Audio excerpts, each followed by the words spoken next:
Lesson 3 is about knowing your ideal customer. Now, I see this all the time. People go on social media and they try and sell whatever they do to anyone and anyone who would listen. If you try and appeal to everybody, you will attract nobody. It would just be white noise. The magic is in the niche.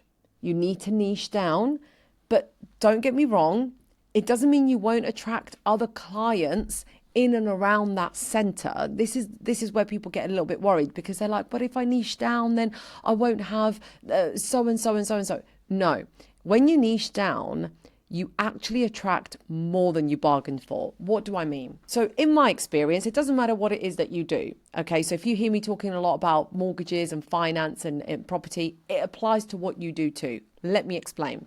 So because I've been in mortgages and property finance for 10 years, that's my audience, right? That's my crowd. That's where I've been hanging out. And my background is in being a business development manager for a lender and a broker. So using that as my superpower, okay, think about your background, yeah, and just follow me as I'm teaching you. Using that as my superpower, I'm thinking, okay, I know lending, I know brokering, I know property, I know mortgages, I know enough about this topic to be able to serve this community. And I've got the credibility and the history of working within this industry. So, combining all that together, if my ideal customer, let's make it really simple, is a mortgage advisor, and I put myself out there, which is what I did 5 years ago. In 2020, when I launched my business, I said, I'm doing social media management and content for mortgage brokers. That was it. So a first mortgage broker came, the second mortgage broker came, and I started to attract mortgage brokers. Now, here's the abundance of niching down, right? The magic of niching down. As I was growing my audience with mortgage brokers and I was helping mortgage brokers, I started getting wealth managers and financial advisors saying, I do a little bit of mortgages, but I'm mostly a financial paraplanner or I'm a wealth manager. Do you help us too? I was like, of course I do. So I started helping them.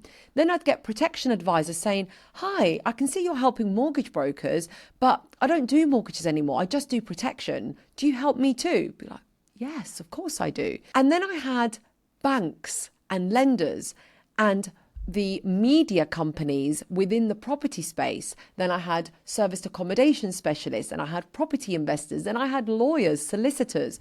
So from one tiny little niche where I started out with knowing that my ideal customer would be a mortgage broker, I started expanding the circle because mortgage brokers are connected to all these other people too, like accountants and solicitors and valuers and lenders. So because I was helping that audience, I was able to attract the others as well. So please don't be afraid of your niche. So let's take a different example. If you are in beauty, okay, let's just be completely different because I don't know who you are and who's listening.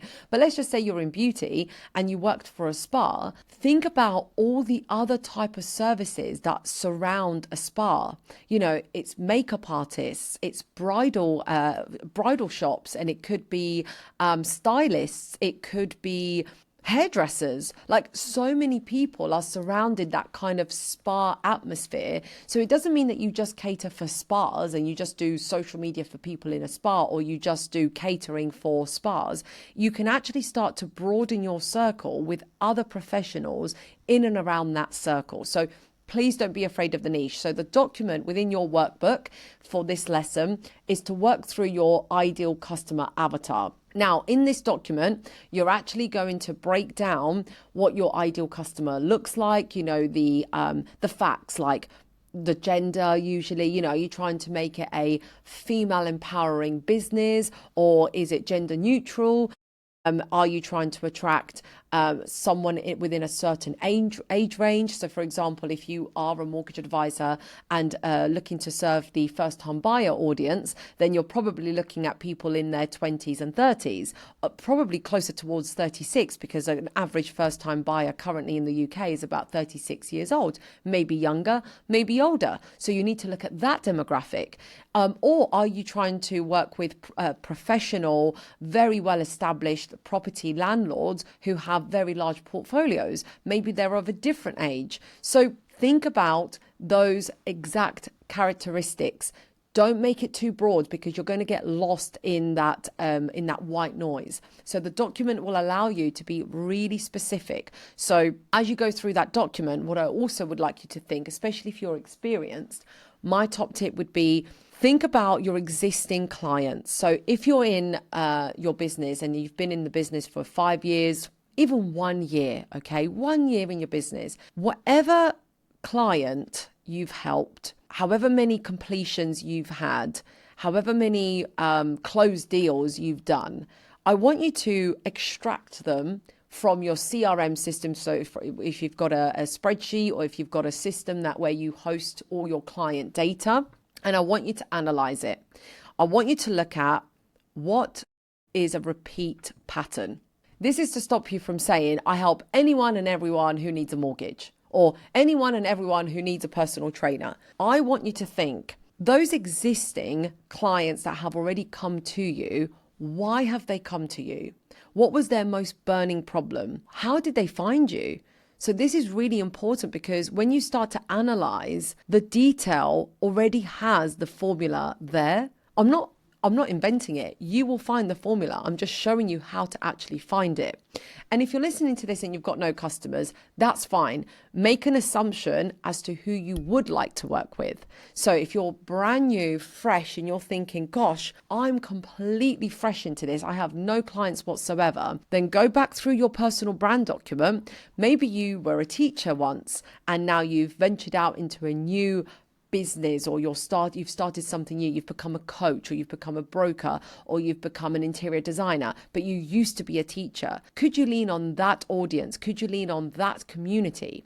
Maybe you used to be a sports coach and actually your community is very much filled by sports people. Could that be a niche? When I had to start my business, I was sat there thinking, well, I know I'm good at LinkedIn and social media and content, but who could possibly buy my services? Well, I was in mortgages. I was in the property industry. So that was the easiest route. This is what I knew. This is what I was living and breathing. I didn't start a business overnight and say, do you know what? I'm going to do social media for pharmaceuticals.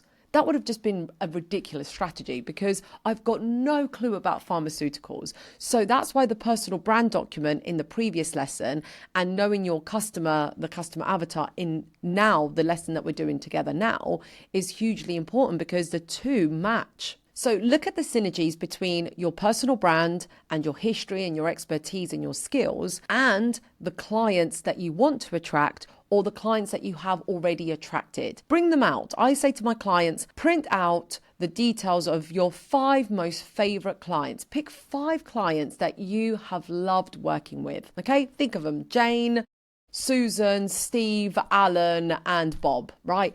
Get those out of your system and have a look at them properly. Go deep in with that document. Where did they come from? Who referred them to you? How did they find you? What problem did you solve? What was the case study? How did you resolve their problem? You know, what did you do to help them go from 0 to hero? Then I want you to think about the common grounds. Do all of those customers have something in common? Which they will. What is that common ground that they all share? What problem did they all have together? Like, is there something common in that? Do they all come from the same kind of region? As in, are they all from Essex, right?